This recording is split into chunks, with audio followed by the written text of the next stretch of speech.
यहां पर आई है एक बहुत बड़ी अपडेट। अगर आपने नेट और सेट क्लियर कर रखा है तब भी आप नहीं बन सकते असिस्टेंट प्रोफेसर। यहां पर खबर आती है एमपीपीएससी से। आप असिस्टेंट प्रोफेसर की भर्ती की जो परीक्षा है या जो वहां पर फॉर्म है, एलिजिबिलिटी है, आप बिल्कुल भी एलिजिबल वहां पर नहीं माने जाएंगे अगर आपने नेट और सेट किया हुआ है तब भी। लेकिन ऐसा क्यों हो रहा है? क्यों एमपीपीएससी ने ऐसा कुछ कंडीशन लगा दिया है कि नेट सेट होने के बाद भी आप असिस्टेंट प्रोफेसर नहीं बन सकते? क्या है ये पूरा का पूरा माजरा, सब कुछ पता लगेगा। इस वीडियो को एंड तक देखिएगा। नमस्कार गाइस, आज मैं निशांत कपूर आपका स्वागत करता हूं आपके अपने पीडब्ल्यू यूजीसी नेट में।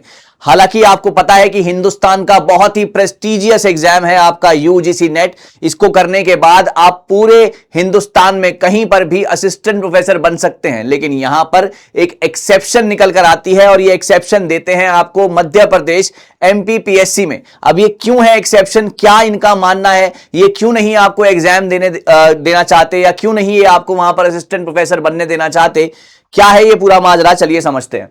सो यहां पर अगर मैं बात करता हूं, आप हेडलाइन देख सकते हैं, सेट नेट के बाद भी नहीं दे सकेंगे एमपी असिस्टेंट प्रोफेसर भर्ती परीक्षा।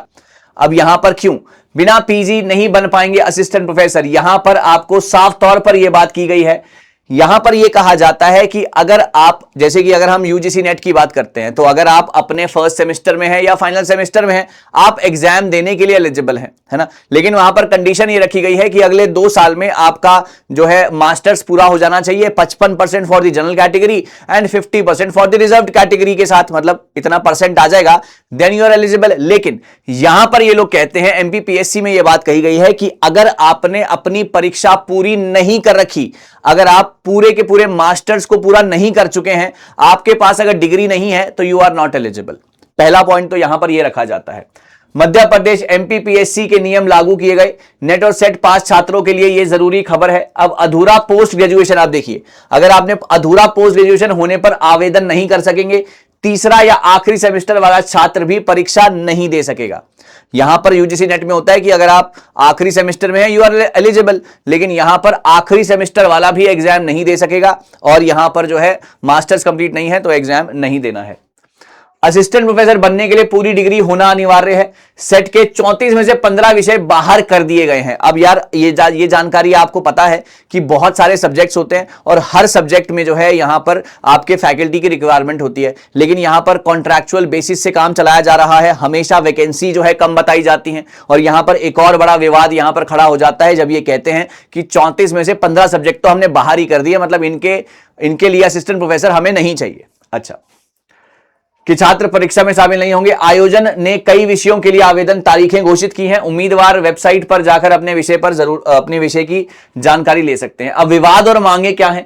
ऐसे छात्र जिन्होंने नेट सेट क्वालिफाई किया है, अंतिम सेमेस्टर के छात्र हैं, उन्हें एग्जाम में बैठने दिया जाए। अब ये क्योंकि आपने देख लिया कि क्या दिक्कतें हैं, तो उस दिक्कतों का क्या यहां पर यह किया गया है कि अगर आप आखिरी सेमेस्टर में भी हैं तो मांग ये की जा रही है कि आपको एग्जाम देने दिया जाए और अगर आप नेट सेट क्वालिफाइड हैं तो।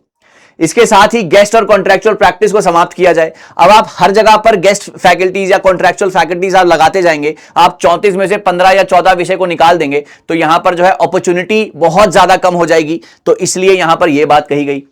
साथ ही में 20 बोनस मार्क्स दिए जाने की व्यवस्था है एमपी सेट एग्जाम में, फिर शुरू की जानी चाहिए। ऐसे विषय जिनमें वैकेंसी नहीं निकाली है, तत्काल संशोधित विज्ञापन दीजिए, दोबारा से आप लाइए और वहां पर उन विषयों को शामिल कीजिए। छूटे हुए विषय, सेट परीक्षा में 34 विषय में हो रही है, लेकिन असिस्टेंट प्रोफेसर की वैकेंसी केवल 19 विषयों में दी गई है। यहां पर आपने 14-15 विषय निकाल दिए हैं। होम साइंस, म्यूजिक, फिलॉसफी जैसे 15 विषयों के पद ना होने से अभ्यर्थी बहुत ज्यादा नाराज हैं। नेगेटिव मार्किंग एक बहुत बड़ा ऑप्शन, यहां पे मैंने एक वीडियो भी बनाई थी कि भैया एमपीपीएससी ने तो ये स्टार्ट कर दिया है।